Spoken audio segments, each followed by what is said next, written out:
শুরু হচ্ছে সূরা আল আহকাফ। আউযু বিল্লাহি মিনাশ শাইতানির রাজীম। বিসমিল্লাহির রহমানির রহিম। হামিম তানজিলুল কিতাবি মিনাল্লাহিল আজিজিল হাকীম। ما خلقنا السماوات والأرض وما بينهما إلا بالحق وأجل مسمى والذين كفروا عما أنذروا معرضون قل أرأيتم ما تدعون من دون الله أروني ماذا خلقوا من الأرض أم لهم شرك في السماوات ائتوني بكتاب من قبل هذا أو أثارة من علم إن كنتم صادقين ومن أضل ممن يدعو من دون الله من لا يستجيب له إلى يوم القيامة وهم عن دعائهم غافلون وإذا حشر الناس كانوا لهم أعداء وكانوا بعبادتهم كافرين وإذا تتلى عليهم آياتنا بينات قال الذين كفروا للحق لما جاءهم هذا سحر مبين أم يقولون افتراه قل إن افتريته فلا تملكون لي من الله شيئا هو أعلم بما تفيضون فيه كفى به شهيدا بيني وبينكم وهو الغفور الرحيم পরম করুণাময় ও অসীম দয়ালু আল্লাহর নামে শুরু করছি। হামিম। এই কিতাব পরাক্রমশালী প্রজ্ঞাময় আল্লাহর পক্ষ থেকে অবতীর্ণ। নভমণ্ডল, ভূমণ্ডল ও এতদূরের মধ্যবর্তী সবকিছু আমি যথাযথভাবেই এবং নির্দিষ্ট সময়ের জন্যই সৃষ্টি করেছি। আর কাফেররা যে বিষয়ে তাদেরকে সতর্ক করা হয়েছে তা থেকে মুখ ফিরিয়ে নেয়। বলুন, তোমরা আল্লাহ ব্যতীত যাদের পূজা করো তাদের বিষয়ে ভেবে দেখেছ কি? দেখাও আমাকে তারা পৃথিবীতে কি সৃষ্টি করেছে, অথবা নভমণ্ডল সৃজনে তাদের কি কোনো অংশ আছে? এর পূর্ববর্তী কোনো কিতাব অথবা পরম্পরাগত কোনো জ্ঞান আমার কাছে উপস্থিত করো যদি তোমরা সত্যবাদী হও। যে ব্যক্তি আল্লাহর পরিবর্তে এমন বস্তুর পূজা করে যে কিয়ামত পর্যন্ত তার ডাকে সাড়া দেবে না, তার চেয়ে অধিক পথভ্রষ্ট আর কে? তারা তো তাদের পূজা সম্পর্কেও বেখবর। যখন মানুষকে হাসরে একত্রিত করা হবে তখন তারা তাদের শত্রু হবে এবং তাদের ইবাদত অস্বীকার করবে। যখন তাদেরকে আমার সুস্পষ্ট আয়াতসমূহ পাঠ করে শোনানো হয় তখন সত্য আগমন করার পর কাফেররা বলে, এ তো প্রকাশ্য জাদু। তারা কি বলে যে রাসূল একে রচনা করেছে? বলুন, যদি আমি রচনা করে থাকি তবে তোমরা আল্লাহর শাস্তি থেকে আমাকে রক্ষা করার অধিকারী নও। তোমরা এ সম্পর্কে যা আলোচনা করো সে বিষয়ে আল্লাহ সম্যক অবগত। আমার ও তোমাদের মধ্যে তিনি সাক্ষী হিসাবে যথেষ্ট। তিনি ক্ষমাশীল, পরম করুণাময়। قل ما كنت بدعا من الرسل وما أدري ما يفعل بي ولا بكم إن أتبع إلا ما يوحى إلي وما أنا إلا نذير مبين أرأيتم إن كان من عند الله وكفرتم به وشهد شاهد من بني إسرائيل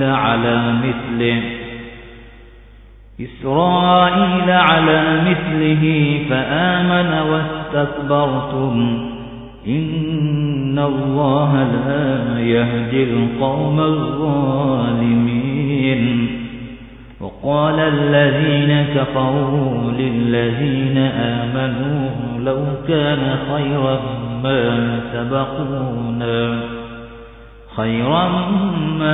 سبقونا إليه وإذ لم يهتدوا به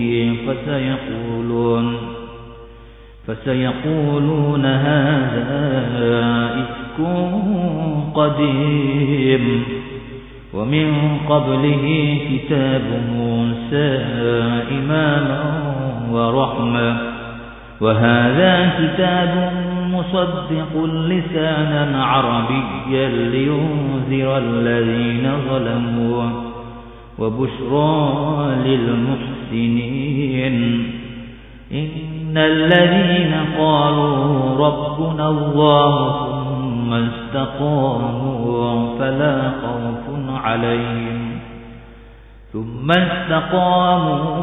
فلا خوف عليهم ولا هم يحزنون أولئك أصحاب الجنة خالدين فيها جزاء بما كانوا يعملون ووصينا الإنسان بوالديه إحسانا حملته أمه كرها ووضعته كرها وحمله وفصاله 30 شهرا حتى إذا بلغ أشده وبلغ 40 سنة قال رب أوزعني أن أشكر نعمتك التي أنعمت علي وعلى والدي وأن أعمل صالحا ترضاه وأصلح لي في ذريتي إني تبت إليك وإني من المسلمين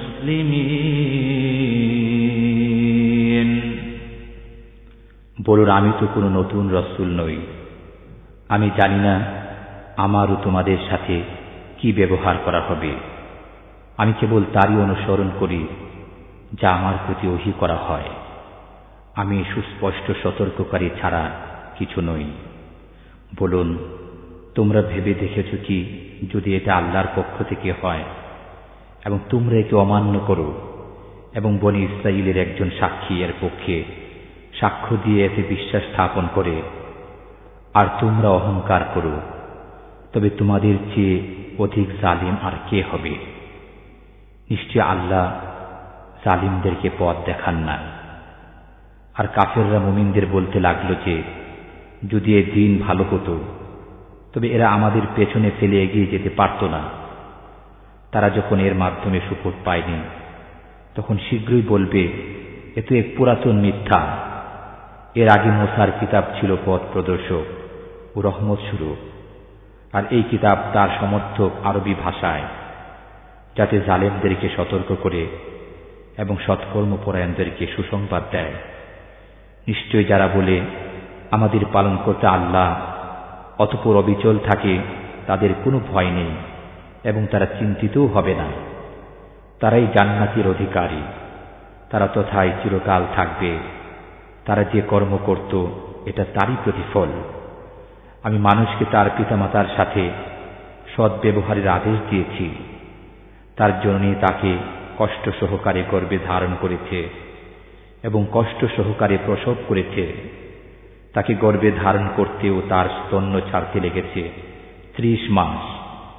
অবশেষে সে যখন শক্তি সামর্থ্যের বয়সে 40 বছরে পৌঁছেছে তখন বলতে লাগল, হে আমার পালনকর্তা, আমাকে এরূপ ভাগ্য দান করো যাতে আমি তোমার নিয়ামতের শুকর করি যা তুমি দান করেছ আমাকে ও আমার পিতামাতাকে, এবং যাতে আমি তোমার পছন্দনীয় সৎ কাজ করি।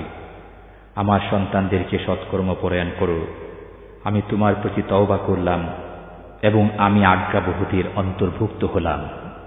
أولئك الذين نتقبل عنهم أحسن ما عملوا ونتجاوز عن سيئاتهم في أصحاب الجنة وعد الصدق الذي كانوا يوعدون والذي قال لوالديه أف لكما تعدانني أن أخرج وقد خلت القرون من قبلي وهما يستغيثان الله ويلك آمن إن وعد الله حق فيقول ما هذا إلا أساطير الأولين أولئك الذين حق عليهم القول في قد خلت من قبلهم من الجن والإنس إنهم كانوا خاسرين ولكل درجات مما عملوا وليوفيهم أعمالهم وهم لا يظلمون ويوم يعرض الذين كفروا على النار أذهبتم طيباتكم في حياتكم الدنيا واستمتعتم بها فاليوم تجزون عذاب الهون بما كنتم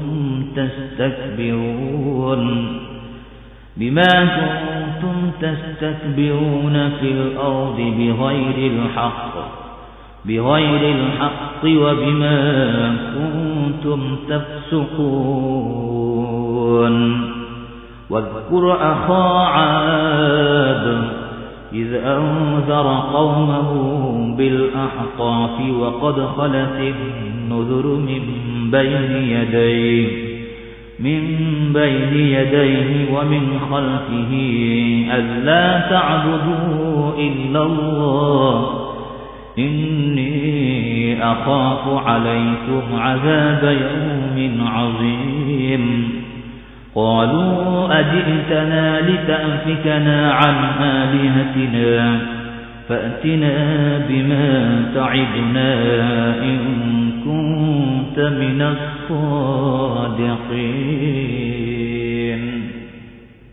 আমি এমন লোকদের সুকর্মগুলো কবুল করি এবং মন্দ কর্মগুলি মার্জনা করি।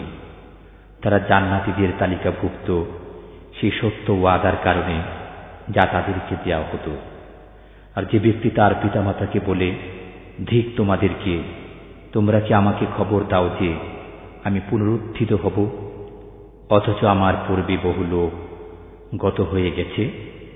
আর পিতামাতা আল্লাহর কাছে ফরিয়াদ করে বলে, দুর্ভোগ তোমার, তুমি বিশ্বাস স্থাপন করো, নিশ্চয় আল্লাহর ওয়াদা সত্য। তখন সে বলে, এটা তো পূর্ববর্তীদের উপকথা ছাড়া কিছু নয়। তাদের পূর্বে যেসব জিন ও মানুষ গত হয়েছে তাদের মধ্যে এ ধরনের লোকদের প্রতিও শাস্তিবাণী অবধারিত হয়ে গেছে। নিশ্চয়ই তারা ছিল ক্ষতিগ্রস্ত। প্রত্যেকের জন্য তাদের কৃতকর্ম অনুযায়ী বিভিন্ন স্তর রয়েছে, যাতে আল্লাহ তাদের কর্মের পূর্ণ প্রতিফল দেন। বস্তুত তাদের প্রতি জুলুম করা হবে না। যেদিন কাফেরদেরকে জাহান্নামের কাছে উপস্থিত করা হবে, সেদিন বলা হবে, তোমরা তোমাদের সুখ পার্থিব জীবনেই নিঃশেষ করেছ এবং সেগুলো ভোগ করেছ, সুতরাং আজ তোমাদেরকে অপমানকর আযাবের শাস্তি দেওয়া হবে, কারণ তোমরা পৃথিবীতে অন্যায়ভাবে অহংকার করতে এবং তোমরা পাপাচার করতে। আদ সম্প্রদায়ের ভাইয়ের কথা স্মরণ করুন। তার পূর্বেও পরে অনেক সতর্ককারী গত হয়েছিল। সে তার সম্প্রদায়কে বালুকাময় উচ্চ উপত্যকায় এ মর্মে সতর্ক করেছিল যে তোমরা আল্লাহ ব্যতীত কারো ইবাদত করো না। আমি তোমাদের জন্য এক মহা দিবসের শাস্তির আশঙ্কা করি। তারা বলল, তুমি কি আমাদেরকে আমাদের উপাস্য দেবদেবী থেকে নিবৃত্ত করতে আগমন করেছ? তুমি সত্যবাদী হলে আমাদেরকে যে বিষয়ের ওয়াদা দাও তা নিয়ে আসো। قال إنما العلم عند الله وأبلغكم ما أرسلت به ولكني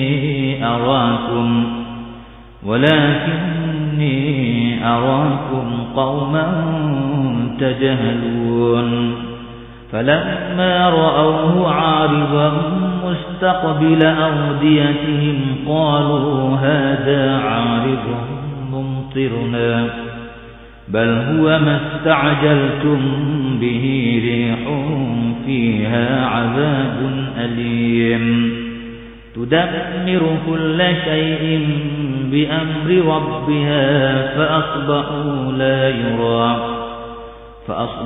لا يرى إلا مساكنهم كذلك نجزي القوم المجرمين ولقد مكناهم في ماء مكناكم فيه وجعلنا لهم سمعا وأبصارا وأفئدة فما أغنى عنهم سمعهم ولا أبصارهم ولا أفئدتهم من شيء إذ كانوا يجحدون بآيات الله وحاق بهم ما كانوا به يستهزئون ولقد أهلكنا ما حولكم من القرى وصرفنا الآيات لعلهم يرجعون فلولا نصرهم الذين اتخذوا من دون الله قربانا آلهة بل ضلوا عنهم وذلك إفكهم وما كانوا يفترون وإذ صرفنا إليك نفرا من الجن يستمعون القرآن فلما حضروه قالوا أنصتوا فلما قضي ولوا إلى قومهم منذرين সে বলল, এ জ্ঞান তো আল্লাহর কাছে রয়েছে। আমি যে বিষয়সহ প্রেরিত হয়েছি তা তোমাদের কাছে পৌঁছাই, কিন্তু আমি দেখছি তোমরা এক মূর্খ সম্প্রদায়। অতঃপর তারা যখন শাস্তিকে মেঘরূপে তাদের উপত্যকা অভিমুখী দেখল, তখন বলল, এত মেঘ আমাদেরকে বৃষ্টি দেবে, বরং এটা সেই বস্তু যা তোমরা তাড়াতাড়ি চেয়েছিলে। এটা বায়ু, এতে রয়েছে মর্মন্তুদ শাস্তি। তার পালনকর্তার আদেশে সে সব কিছুকে ধ্বংস করে দেবে। অতঃপর তারা ভোর বেলায় এমন হয়ে গেল যে তাদের বসতিগুলো ছাড়া কিছুই দৃষ্টিগোচর হল না। আমি অপরাধী সম্প্রদায়কে এমনিভাবে শাস্তি দিয়ে থাকি। আমি তাদেরকে এমন বিষয়ে ক্ষমতা দিয়েছিলাম যে বিষয়ে তোমাদেরকে ক্ষমতা দিইনি। আমি তাদের দিয়েছিলাম কর্ণ, চক্ষু ও হৃদয়, কিন্তু তাদের কর্ণ, চক্ষু ও হৃদয় তাদের কোনো কাজে আসলো না। যখন তারা আল্লাহর আয়াতসমূহকে অস্বীকার করল এবং তাদেরকে সেই শাস্তি গ্রাস করে নিল যা নিয়ে তারা ঠাট্টা বিদ্রূপ করত, আমি তোমাদের আশপাশের জনপদসমূহ ধ্বংস করে দিয়েছি এবং বারবার আয়াতসমূহ শুনিয়েছি যাতে তারা ফিরে আসে। অতঃপর আল্লাহর পরিবর্তে তারা যাদেরকে সান্নিধ্য লাভের জন্য উপাস্যরূপে গ্রহণ করেছিল, তারা তাদেরকে সাহায্য করল না কেন? বরং তারা তাদের কাছ থেকে উধাও হয়ে গেল। এটা ছিল তাদের মিথ্যা ও মন করা বিষয়। যখন আমি একদল জিনকে আপনার প্রতি আকৃষ্ট করেছিলাম, তারা কুরআন পাঠ শুনছিল। তারা যখন কুরআন পাঠের জায়গায় উপস্থিত হল, তখন পরস্পর বলল, চুপ থাকো, অতঃপর যখন পাঠ সমাপ্ত হল, তখন তারা তাদের সম্প্রদায়ের কাছে সতর্ককারী রূপে ফিরে গেল। قالوا يا قومنا إنا سمعنا كتابا أنزل من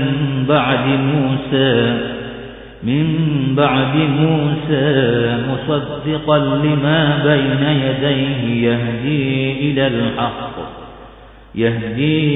إلى الحق وإلى طريق مستقيم يا قومنا أجيبوا داعي الله وآمنوا به يغفر لكم من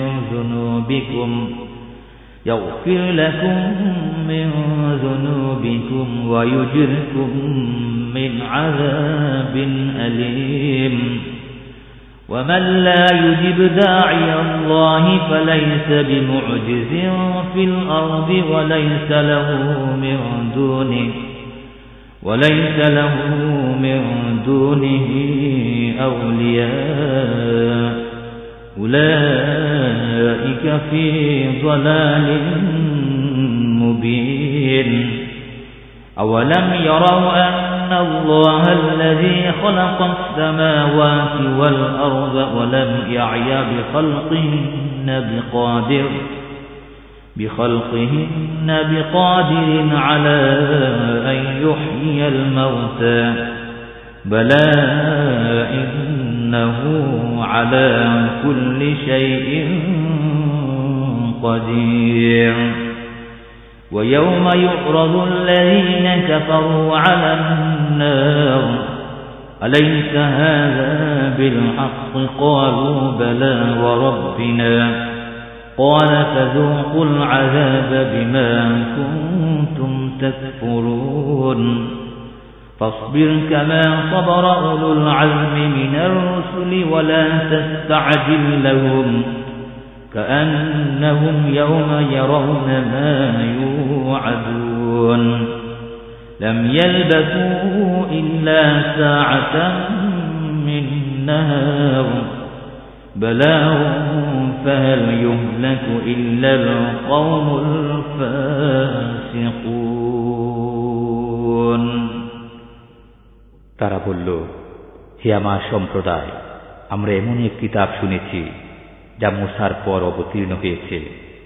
এ কিতাব পূর্ববর্তী সব কিতাবের সত্যায়ন করে, সত্য ধর্ম ও সরল পথের দিকে পরিচালিত করে। হে আমাদের সম্প্রদায়, তোমরা আল্লাহর দিকে আহ্বানকারীর কথা মান্য করো এবং তার প্রতি বিশ্বাস স্থাপন করো। তিনি তোমাদের গুনাহ মার্জনা করবেন। আর যে ব্যক্তি আল্লাহর দিকে আহ্বানকারীর কথা মানবে না, সে পৃথিবীতে আল্লাহকে অপারগ করতে পারবে না এবং আল্লাহ ব্যতীত তার কোনো সাহায্যকারী থাকবে না। এ ধরনের লোকই প্রকাশ্য পথভ্রষ্টতায় লিপ্ত। তারা কি জানে না যে আল্লাহ, যিনি নবমণ্ডল ও ভূমণ্ডল সৃষ্টি করেছেন এবং এগুলোর সৃষ্টিতে কোনো ক্লান্তি বোধ করেননি, তিনি মৃতকে জীবিত করতে সক্ষম? কেন নয়, নিশ্চয়ই তিনি সর্ববিষয়ে সর্বশক্তিমান। যেদিন কাফেরদেরকে জাহান্নামের সামনে পেশ করা হবে, সেদিন বলা হবে, এটা কি সত্য নয়? তারা বলবে, হ্যাঁ, আমাদের পালনকর্তার শপথ। আল্লাহ বলবেন, আযাব আস্বাদন করো, কারণ তোমরা কুফরি করতে। অতএব আপনি সবর করুন, যেমন উচ্চ সাহসী পয়গম্বরগণ সবর করেছেন, এবং ওদের বিষয়ে তড়িঘড়ি করবেন না। ওদেরকে যে বিষয়ে ওয়াদা দেওয়া হতো, তা যেদিন তারা প্রত্যক্ষ করবে, সেদিন তাদের মনে হবে যেন তারা দিনের এক মুহূর্তের বেশি পৃথিবীতে অবস্থান করেনি। এটা সুস্পষ্ট অবগতি। এখন তারাই ধ্বংসপ্রাপ্ত হবে, যারা পাপাচারী সম্প্রদায়। শুরু হচ্ছে সূরা মুহাম্মদ। বিসমিল্লাহির রহমানির রহিম।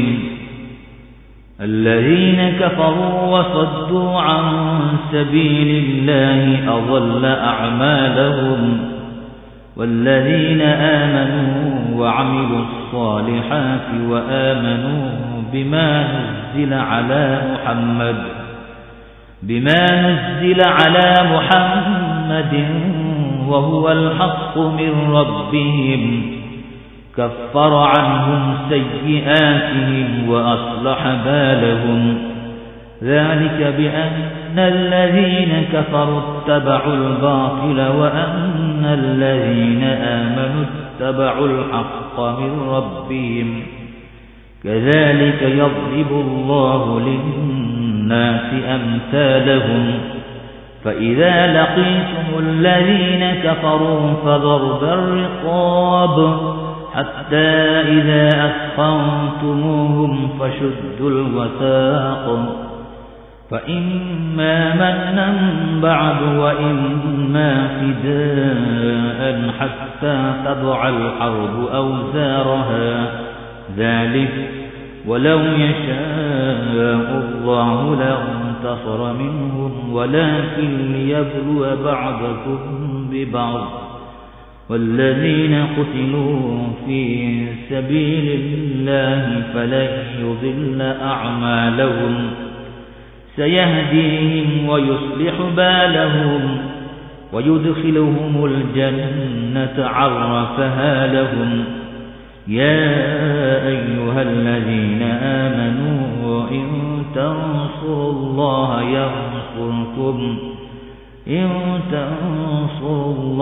ينصركم ويثبت أقدامكم والذين كفروا فتعسا لهم وأضل أعمالهم ذلك بأنهم كرهوا ما أنزل الله فأحبط أعمالهم أفلم يسيروا في الأرض فينظروا كيف كان عاقبة الذين من قبلهم دمر الله عليهم وللكافرين أمثالها ذلك بأن الله مولى الذين آمنوا وأن الكافرين لا مولى لهم পরম করুণাময় ও অসীম দয়ালু আল্লাহর নামে শুরু করছি। যারা কুফরি করে এবং আল্লাহর পথে বাধা সৃষ্টি করে আল্লাহ তাদের সকল কর্ম ব্যর্থ করে দেন। আর যারা বিশ্বাস স্থাপন করে সৎকর্ম সম্পাদন করে এবং তাদের পালনকর্তার পক্ষ থেকে মুহাম্মদের প্রতি অবতীর্ণ সত্যে বিশ্বাস করে আল্লাহ তাদের মন্দ কর্মসমূহ মার্জনা করেন এবং তাদের অবস্থা ভালো করে দেন। এটা এ কারণে যে যারা কাফের তারা বাতিলের অনুসরণ করে এবং যারা বিশ্বাসী তারা তাদের পালনকর্তার নিকট থেকে আগত সত্যের অনুসরণ করে। এমনিভাবে আল্লাহ মানুষের জন্য তাদের দৃষ্টান্তসমূহ বর্ণনা করেন। অতঃপর যখন তোমরা কাফেরদের সাথে যুদ্ধে অবতীর্ণ হও তখন তাদের গর্দান মারো। অবশেষে যখন তাদেরকে পূর্ণরূপে পরাভূত করো তখন তাদেরকে শক্ত করে বেঁধে ফেলো। অতঃপর হয় তাদের প্রতি অনুগ্রহ করো, না হয় তাদের নিকট হতে মুক্তিপণ লও। তোমরা যুদ্ধ চালিয়ে যাবে যে পর্যন্ত না শত্রুপক্ষ অস্ত্র সমর্পণ করবে। একথা শুনলে আল্লাহ ইচ্ছা করলে তাদের কাছ থেকে প্রতিশোধ নিতে পারতেন, কিন্তু তিনি তোমাদের কতককে কতকের দ্বারা পরীক্ষা করতে চান। যারা আল্লাহর পথে শহীদ হয় আল্লাহ কখনই তাদের কর্ম বিনষ্ট করবেন না। তিনি তাদেরকে পথ প্রদর্শন করবেন এবং তাদের অবস্থা ভালো করবেন। অতঃপর তিনি তাদেরকে জান্নাতে দাখিল করবেন যা তাদেরকে জানিয়ে দিয়েছেন। হে বিশ্বাসীগণ, যদি তোমরা আল্লাহকে সাহায্য করো আল্লাহ তোমাদেরকে সাহায্য করবেন এবং তোমাদের পা দৃঢ় প্রতিষ্ঠ করবেন। আর যারা কাফের তাদের জন্য আছে দুর্গতি এবং তিনি তাদের কর্ম বিনষ্ট করে দিবেন। এটা এজন্য যে আল্লাহ যা নাজিল করেছেন তারা তা পছন্দ করে না, অতএব আল্লাহ তাদের কর্ম ব্যর্থ করে দিবেন। তারা কি পৃথিবীতে ভ্রমণ করেনি, অতঃপর দেখেনি যে তাদের পূর্ববর্তীদের পরিণাম কি হয়েছে? আল্লাহ তাদেরকে ধ্বংস করে দিয়েছেন এবং কাফেরদের অবস্থা এরূপই হবে। এটা এই জন্যে যে আল্লাহ মুমিনদের হিতৈষী বন্ধু এবং কাফেরদের কোনো হিতৈষী বন্ধু নেই।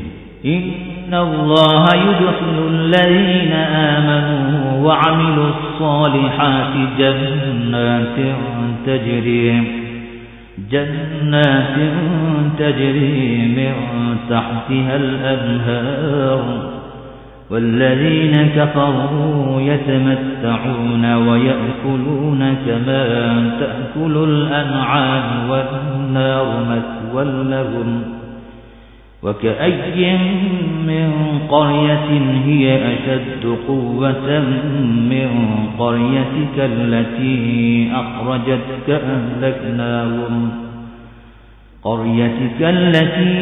أخرجتك أهلكناهم فلا ناصر لهم أفمن كان على بينة من ربه كمن زين له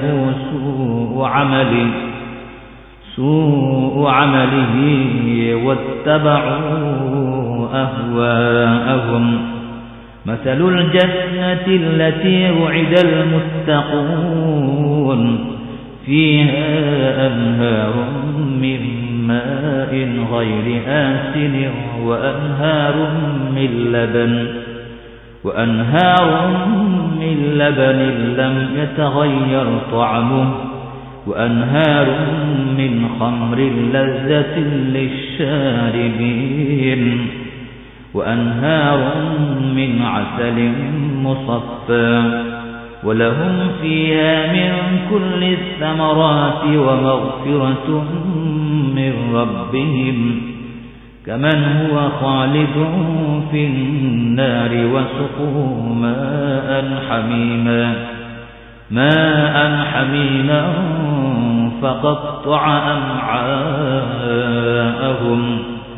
ومنهم من يستمع إليك حتى إذا خرجوا من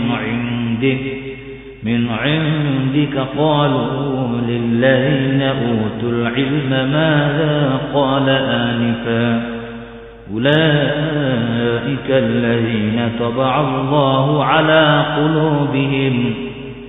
طبع الله على قلوبهم واتبعوا أهواءهم والذين اهتدوا زادهم هدى وآتاهم تقواهم فهل ينظرون إلا الساعة أن تأتيهم بغتة فقد جاء أشراطها فأنى لهم إذا جاءتهم ذكراهم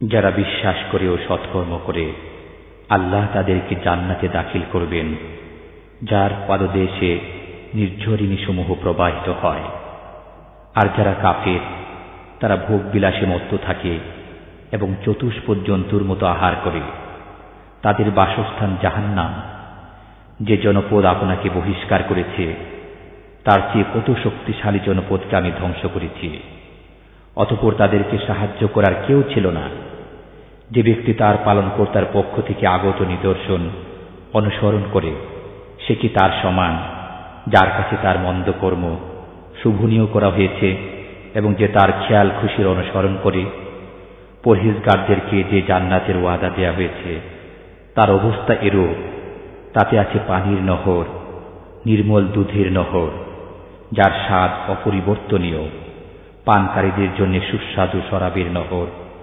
এবং পরিশুদ্ধ মধুর নহর তথায় তাদের জন্য আছে রকমারি ফলমূল ও তাদের পালনকর্তার মাগফিরাত পরহেজগাররা কি তাদের সমান যারা জাহান্নামে অনন্তকাল থাকবে এবং যাদেরকে পান করতে দেয়া হবে ফুটন্ত পানি অতঃপর তা তাদের নাড়ি ভুঁড়ি ছিন্ন বিচ্ছিন্ন করে দেবে তাদের মধ্যে কতক আপনার দিকে কান পাতে অতঃপর যখন আপনার কাছ থেকে বাইরে যায় তখন যারা শিক্ষিত তাদেরকে বলে এইমাত্র তিনি কি বললেন এদের অন্তরে আল্লাহ মোহর মেরে দিয়েছেন এবং তারা নিজেদের খেয়াল খুশির অনুসরণ করে যারা সৎপথ প্রাপ্ত হয়েছে তাদের সৎপথ প্রাপ্তি আরো বেড়ে যায় এবং আল্লাহ তাদেরকে তাকওয়া দান করেন তারা শুধু এই অপেক্ষাই করছে যে কিয়ামত অকস্মাৎ তাদের কাছে এসে পড়ুক বস্তুত কিয়ামতের লক্ষণসমূহ তো এসেই পড়েছে সুতরাং কিয়ামত এসে পড়লে তারা উপদেশ গ্রহণ করবে কেমন করে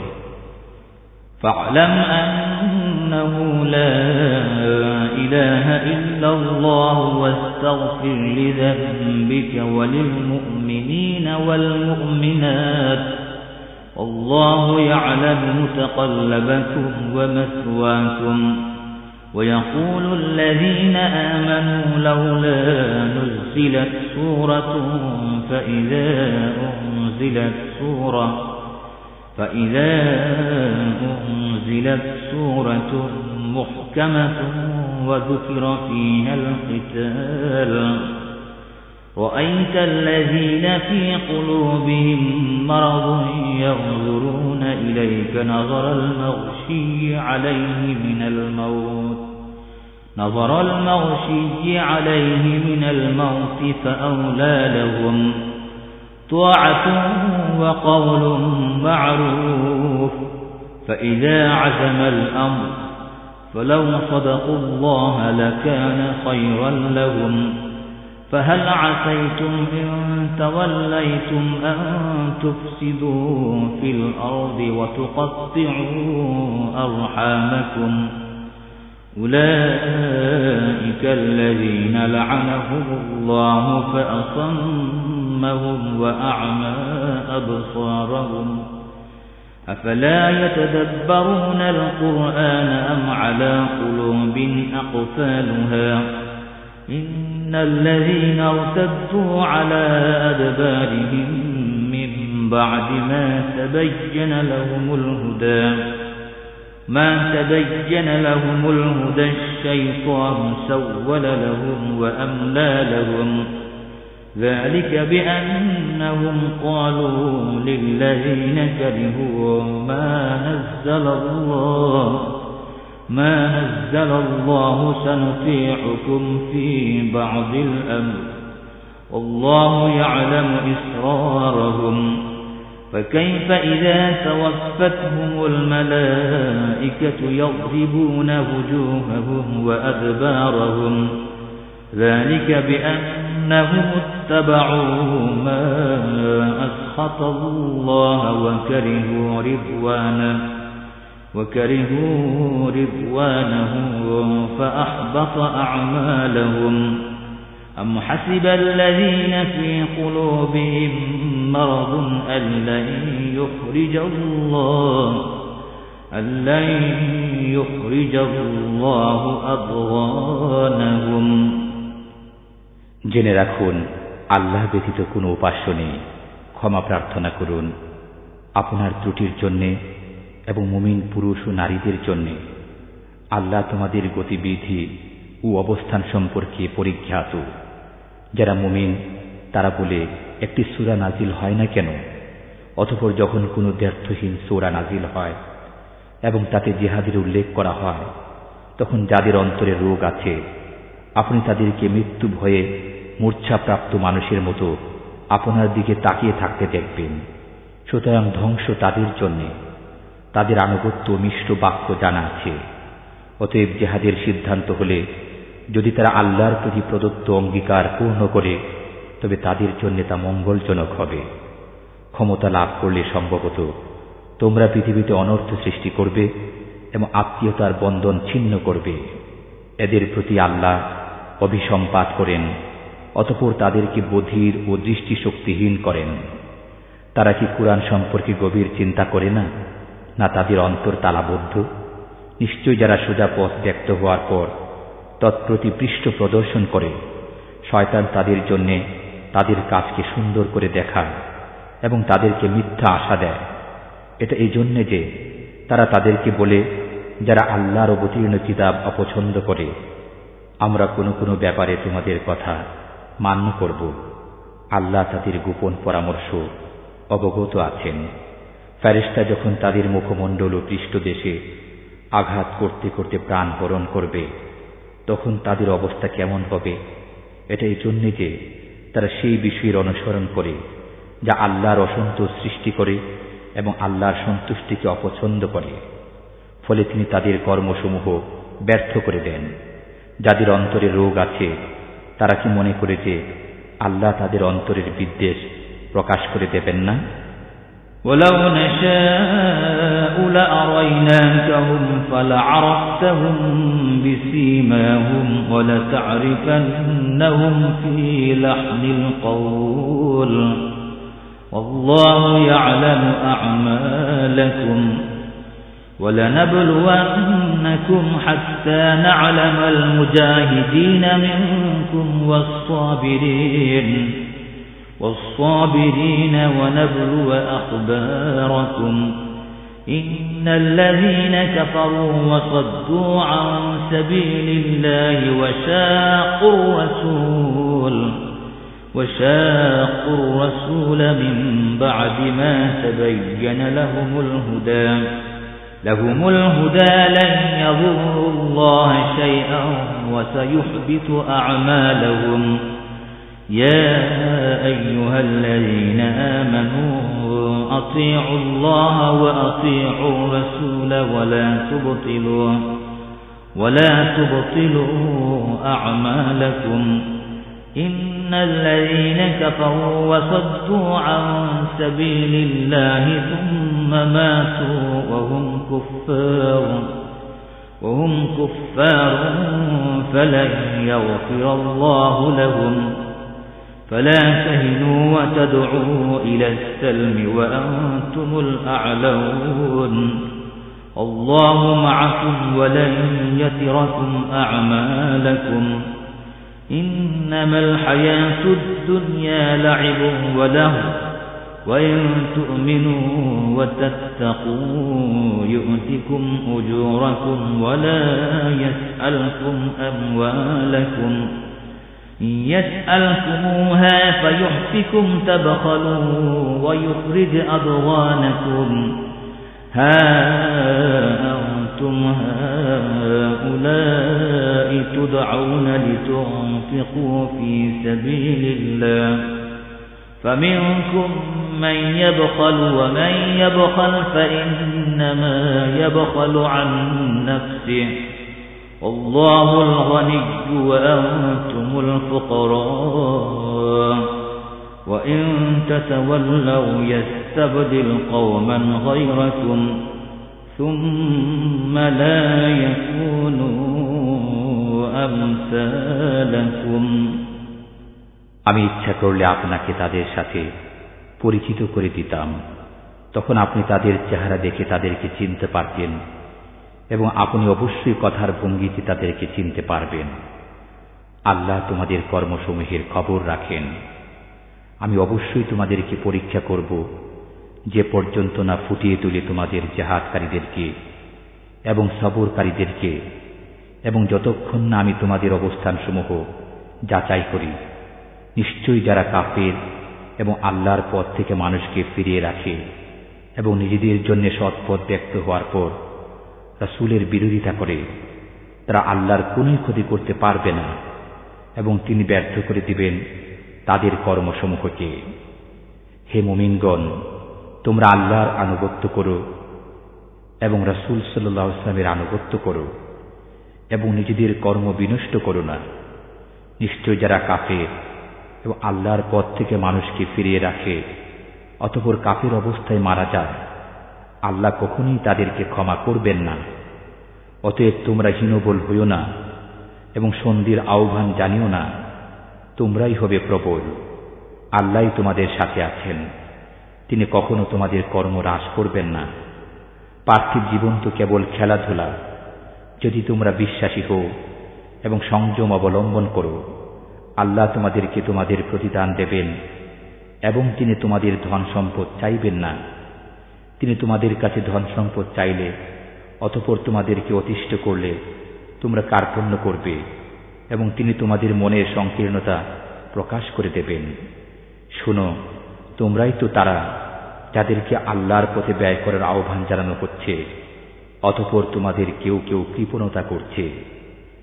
যারা কৃপণতা করছে তারা নিজেদের প্রতি কৃপণতা করছে। আল্লাহ অভাবমুক্ত এবং তোমরা অভাবগ্রস্ত।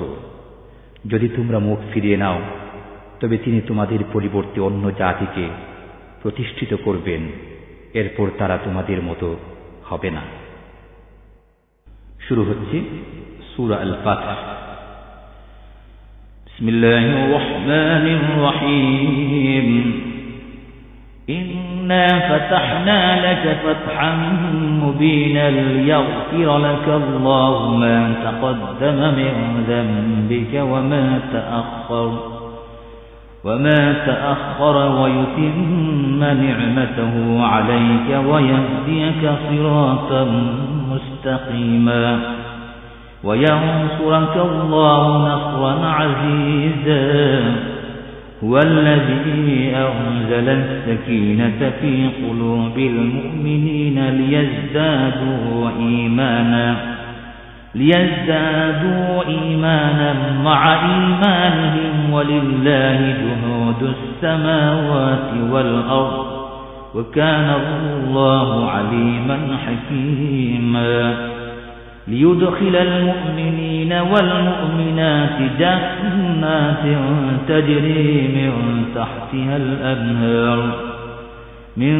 تحتها الأنهار خالدين فيها ويكفر عنهم سيئاتهم وكان ذلك عند الله فوزا عظيما ويعذب المنافقين والمنافقات والمشركين والمشركات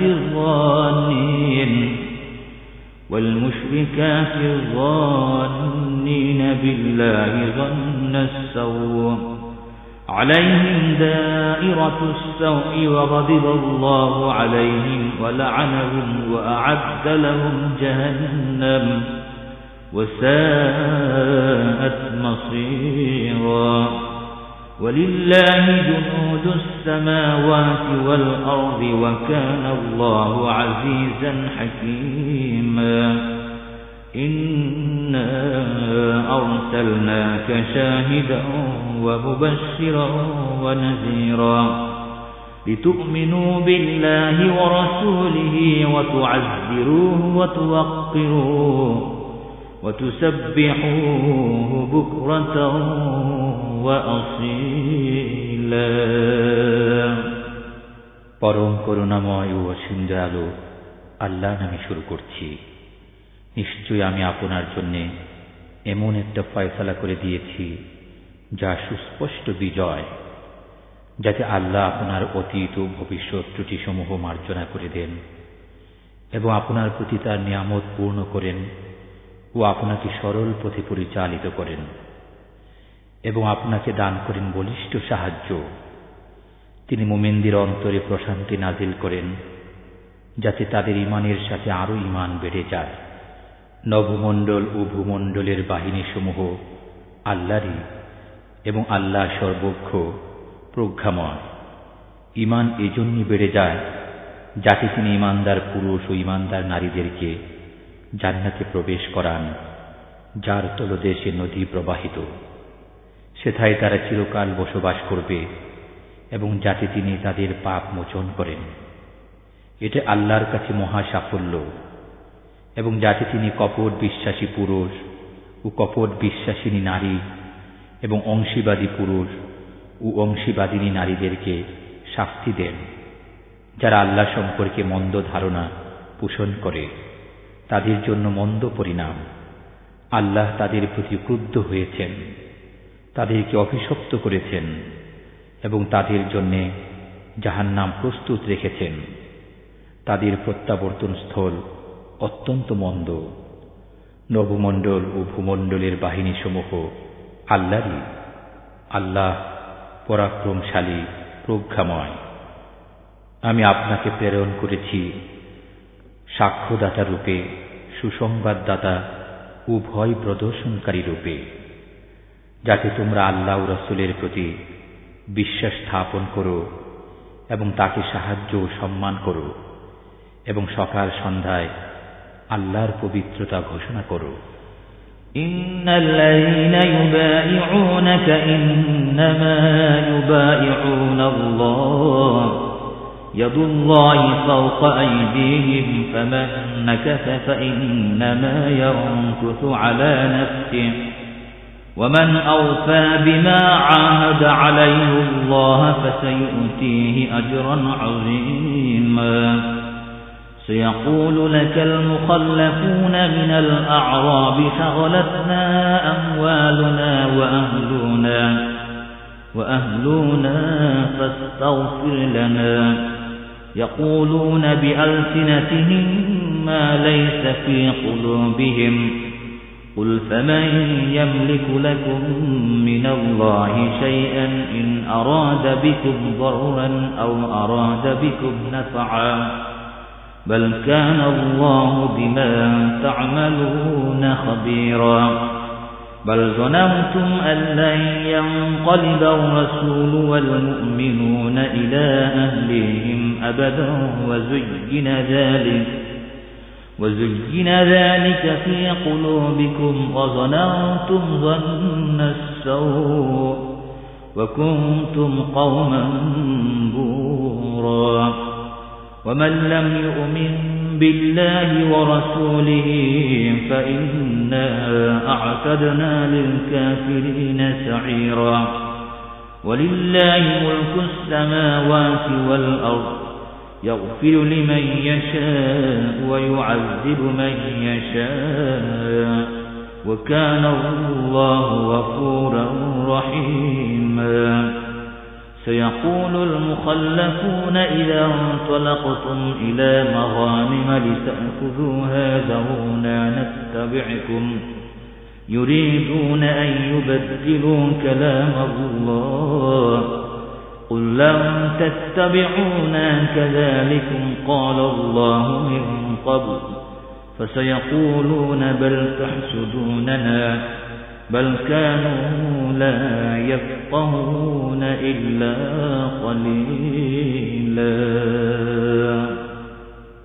যারা আপনার কাছে আনুগত্যের শপথ করে তারা তো আল্লাহর কাছে আনুগত্যের শপথ করে আল্লাহর হাত তাদের হাতের উপর রয়েছে অতএব যে শপথ ভঙ্গ করে অতি অবশ্যই সে তা নিজের ক্ষতির জন্যই করে এবং যে আল্লাহর সাথে কৃত অঙ্গীকার পূর্ণ করে আল্লাহ শীঘ্রই তাকে মহা পুরস্কার দান করবেন মরুবাসীদের মধ্যে যারা গৃহে বসে রয়েছে তারা আপনাকে বলবে আমরা আমাদের ধন সম্পদ ও পরিবার পরিজনের কাজে ব্যস্ত ছিলাম অতএব আমাদের পাপ মার্জনা করান তারা মুখে এমন কথা বলবে যা তাদের অন্তরে নেই বলুন আল্লাহ তোমাদের ক্ষতি অথবা উপকার সাধনের ইচ্ছা করলে কে তাকে বিরত রাখতে পারে বরং তোমরা যা করো আল্লাহ সে বিষয়ে পরিপূর্ণ জ্ঞাত বরং তোমরা ধারণা করেছিলে যে রাসূল ও মুমিনগণ তাদের বাড়ি ঘরে কিছুতেই ফিরে আসতে পারবে না এবং এই ধারণা তোমাদের জন্য খুবই সুখকর ছিল তোমরা মন্দ ধারণার বশবর্তী হয়েছিলে তোমরা ছিলে ধ্বংসমুখী এক সম্প্রদায় যারা আল্লাহ ও তার রাসূলে বিশ্বাস করে না আমি সেসব কাফিরের জন্য জ্বলন্ত অগ্নি প্রস্তুত রেখেছি নভমণ্ডল ও ভূমণ্ডলের রাজত্ব আল্লাহরই তিনি যাকে ইচ্ছা ক্ষমা করেন এবং যাকে ইচ্ছা শাস্তি দেন তিনি ক্ষমাশীল পরম মেহেরবান তোমরা যখন যুদ্ধলব্ধ ধন সম্পদ সংগ্রহের জন্য যাবে তখন যারা পশ্চাতে থেকে গিয়েছিল তারা বলবে আমাদেরকেও তোমাদের সঙ্গে যেতে দাও তারা আল্লাহর কালাম পরিবর্তন করতে চায় বলুন তোমরা কখনো আমাদের সঙ্গে যেতে পারবে না আল্লাহ পূর্ব থেকে এরূপ বলে দিয়েছেন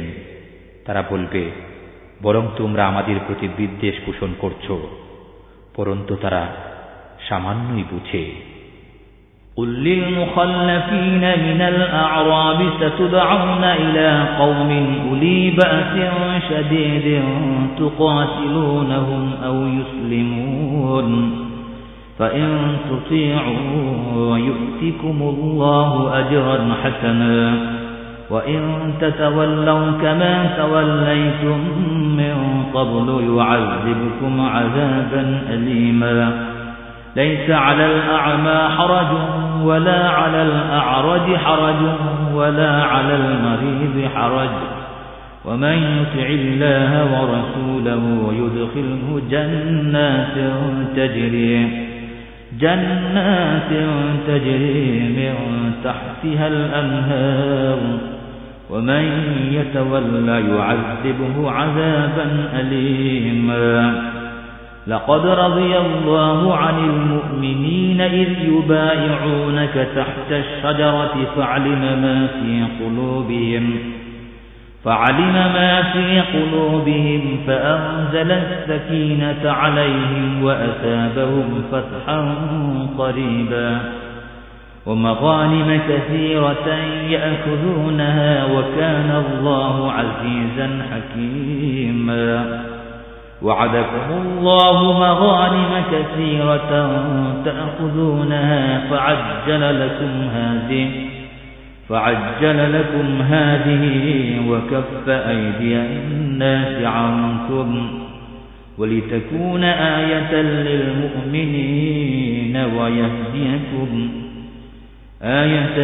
للمؤمنين ويهديكم صراطا مستقيما وأخرى لم تقدروا عليها قد أحاط الله بها وكان الله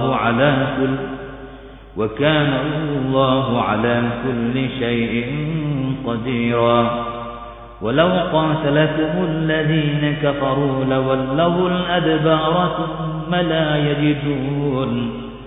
ثم لا يجدون وليا ولا نصيرا سنة الله التي قد خلت من قبل ولن تجد لسنة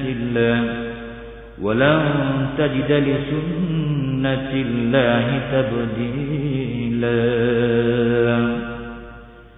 গৃহে অবস্থানকারী মরুবাসীদেরকে বলিতেন, আগামীতে তোমরা এক প্রবল পরাক্রান্ত জাতির সাথে যুদ্ধ করতে আহত হবে। তোমরা তাদের সাথে যুদ্ধ করবে যতক্ষণ না তারা মুসলমান হয়ে যায়। তখন যদি তোমরা নির্দেশ পালন করো তবে আল্লাহ তোমাদেরকে উত্তম পুরস্কার দেবেন। আর যদি পৃষ্ঠ প্রদর্শন করো যেমন ইতিপূর্বে পৃষ্ঠ প্রদর্শন করেছ, তবে তিনি তোমাদেরকে যন্ত্রণাদায়ক শাস্তি দেবেন। অন্ধের জন্যে, খঞ্জের জন্যে ও রুগ্নের জন্যে কোনো অপরাধ নেই, এবং যে কেউ আল্লাহ ও তার রাসূলের আনুগত্য করবে তাকে তিনি জান্নাতে দাখিল করবেন, যার তলদেশে নদী প্রবাহিত হয়। পক্ষান্তরে যে ব্যক্তি পৃষ্ঠ প্রদর্শন করবে তাকে যন্ত্রণাদায়ক শাস্তি দিবেন। আল্লাহ মুমিনদের প্রতি সন্তুষ্ট হলেন যখন তারা বৃক্ষের নিচে আপনার কাছে শপথ করল। আল্লাহ অবগত ছিলেন যা তাদের অন্তরে ছিল।